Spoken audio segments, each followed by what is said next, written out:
तो थोड़ी सी तशवीश थी, थोड़ा सा एक हिजान बरपा था। आज टर्की ब्रिक्स का मेंबर बनना चाहता है, जिसका इंडिया एक इम्पोर्टेंट प्लेयर है। कि इंडिया ने रशिया और जापान को पीछे छोड़ के दुनिया की तीसरी बड़ी पावर बन चुका है। टर्की भी चाहता है कि वो ब्रिक्स का मेंबर बने और इसके लिए उसको इंडिया की हमायत हासिल होना बहुत ज्यादा जरूरी है। सऊदी अरेबिया ने पाकिस्तान को ये कहा है, भिखारियों को हमारे मुल्क में भेजना बंद करें। मल्टी फैसेटेड क्राइसिस है, ये एक इशू ही नहीं है कि they need India to be in BRICS. India BRICS में जाने के लिए इंडिया की जरूरत है, पाकिस्तान की तो नहीं जरूरत। इंडिया के साथ हमारी जी जंग शुरू हो, क्या इंडिया जी सबसे पहले पानी खोल देगा जी? वो भी पानी भी नहीं संभाल सकते हम, तो हम जंग कैसे करेंगे? यूएन में पहली बार एक इंडियन मुस्लिम ने है, उन्होंने कहा है कि अब हमें आजाद कश्मीर के साथ साथ गिलगित बल्तिस्तान भी चाहिए। अब पाकिस्तान के साथ कश्मीर के इशू के ऊपर कोई नहीं खड़ा हुआ। भारत ने इंडस वाटर ट्रीटी को लेके पाकिस्तान को जो है नोटिफिकेशन जारी कर। पाकिस्तान की इकोनॉमी की हालत बहुत खराब है और पाकिस्तान को इस वक्त बहुत मुश्किल पेश आ रही है। आपको बनाने में इतने मसरूफ हो जाओ कि किसी और पे उंगली उठाने का वक्त ना मिले। इंडिया ये काम कर रहा है, वो हमसे बहुत ऊपर चला गया। पाकिस्तानी भिखारी सऊदी अरेबिया जाना बंद ना हुए तो वो पाकिस्तानियों के हज और उम्रा पिलग्रिमेज वीजाज बंद कर देंगे। दुनिया की 5th लार्जेस्ट इकोनॉमी और हम अब तक IMF के प्रोग्राम में दुश्मनी भी तो बराबर पे ही अच्छी लगती है। Even the Turks are not on Pakistan side. मैं भी इसमें बड़ी डायनामिक किस्म की लीडरशिप की जरूरत है। इससे पहले भी तो हमने 23 प्रोग्राम हम ले चुके हैं, लेकिन उन 23 प्रोग्रामों की अगर बात की जाए तो हम उस तरह कामयाब नहीं हो सकते। 20 अरब रुपया पाकिस्तानी हुकूमत को दे दो ताकि ये भिखारी अपना कशकोल भर सके।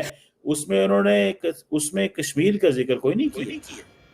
हमारे YouTube चैनल हिंदुस्तानी हाइट्स में आपका स्वागत है दोस्तों। भारतीय विदेश मंत्री जयशंकर द्वारा अपनाई जा रही रणनीति के चलते पाकिस्तान कश्मीर के मुद्दे पर दुनिया में अलग थलग पड़ चुका है और अब उसके जिगरी दोस्त तुर्की ने भी उसे धोखा दे दिया है।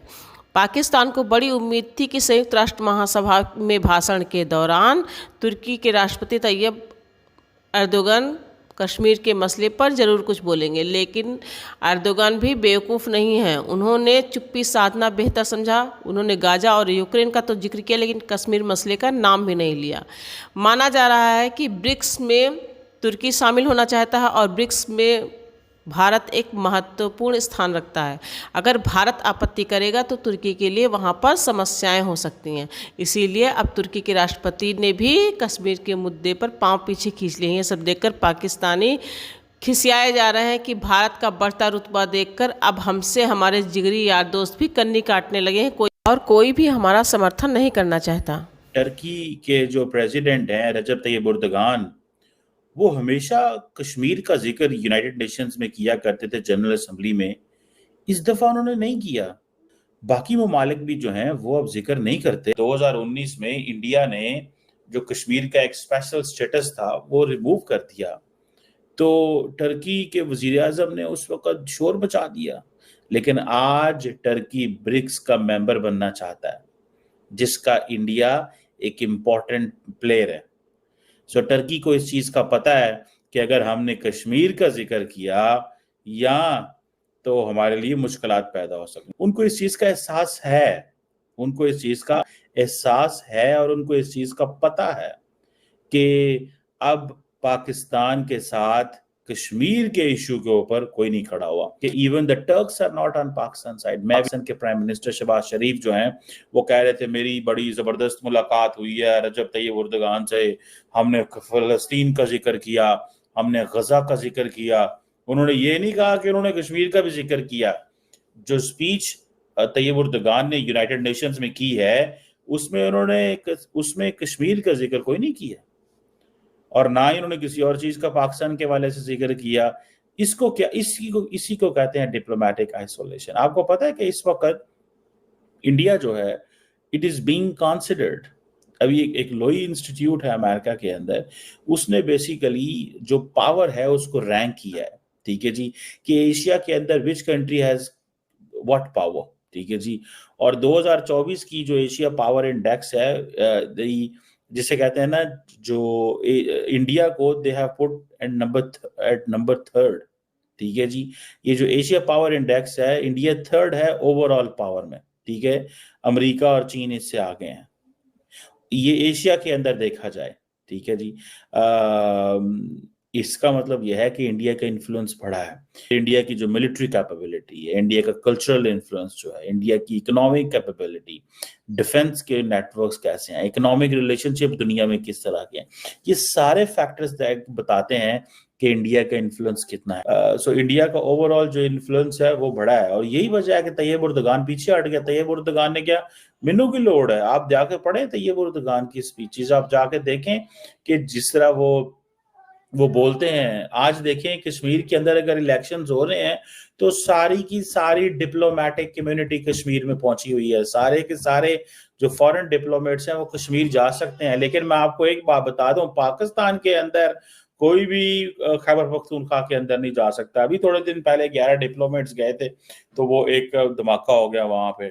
लेकिन India has such a confidence on it's security, उनके पास ऐसा उनका कॉन्फिडेंस है, सिक्योरिटी मौजूद है कि वो समझते हैं कि हम लेके जा सकते हैं। और आपको पता है इंपॉर्टेंट कंट्रीज के प्लेयर्स जो है लोग कश्मीर में इलेक्शंस देखने जा रहे हैं, जो असेंबली इलेक्शंस हो रहे हैं। पाकिस्तान की जो पावर है वो इतनी कम होती जा रही है कि टर्की जैसा मुल्क, यानी कि वो मुल्क जो पाकिस्तान को बड़ा बड़ी हम कहते हैं जी, साडा बड़ी, साडा यार है, साडा बड़ा तलक है। पाकिस्तान के वजीर आजम ने प्रोटेस्ट क्यों नहीं किया टर्की से, क्यों नहीं कहा, वाई? पाकिस्तान बड़ी देर का इंतजार कर रहा था कि टर्की जो है उसकी लीडरशिप आए पाकिस्तान, लेकिन वो आ ही नहीं रहे थे। और तैयब उर्दगान ने भी आना है लेकिन वो भी नहीं आ रहे, तैयब उर्दगान भी नहीं आए। ये वजह है कि I think somehow they have calculated Pakistan position, उन्होंने पाकिस्तान की पोजीशन को कैलकुलेट किया, उन्होंने इस चीज़ को महसूस किया कि हम कहाँ पे खड़े हैं, हमारी पोजीशन कितनी है, हमारी इकोनॉमी क्या है, हम रिलेशंस में कहाँ खड़े हैं। आज देखें ना कि they need India to be in BRICS, India BRICS में जाने के लिए इंडिया की जरूरत है, पाकिस्तान की तो नहीं जरूरत। कहाँ पे उनको पाकिस्तान की जरूरत है? So they have been helping hand to for Pakistan, वो पाकिस्तान के लिए एक हेल्पिंग हैंड है, पाकिस्तान उनकी कोई मदद नहीं कर रहा। ठीक है, एक वक्त था कि ये तासुर दिया जाता था कि Kashmir is a nuclear flash point, एक वक्त है तासुर दिया जाता था कि कश्मीर अगर ना मसला हल किया तो आज देखें डॉक्टर जयशंकर जब बात करते हैं तो वो क्या बात करते हैं, आपको पता है वो क्या बात करते हैं? डॉक्टर जयशंकर दुनिया को कह रहा है कि भाईजान अगर तुम लोगों ने हमें सीरियस ना लिया, अगर तुम लोगों ने हमें सीरियस ना लिया तो मसले खराब हो सकते हैं। जयशंकर जो मल्टीपल लेवल्स पे खेलते हैं। देखिए ना, जब मोदी जाता है तो $7 ट्रिलियन की वर्थ के जो कंपनीज हैं और उनके सीईओज नरेंद्र मोदी से मिलते हैं। $7 ट्रिलियन, $7 ट्रिलियन। एंड इमेजिन करें अभी पाकिस्तान के प्राइम मिनिस्टर आ रहे हैं, कोई कौन सा ऐसा लीडर जो है वो मिलने जा रहा है पाकिस्तान को, किस ऐसी कॉन्फ्रेंस पे हम बैठे हैं। आप देख रहे हैं कि नरेंद्र मोदी 2-2.5 दिन 56 घंटे नरेंद्र मोदी रहे हैं यूएन में, छप अमेरिका के अंदर, जिसमें यूएन भी निभाया, 1 मिनट नहीं वो फ्री बैठा। मुझे तो लगता है वो बंदा सोते ही नहीं है, शायद पता नहीं उन्होंने नींदर नहीं आती, या वो गोलियां लेंदे नहीं है, की करता है।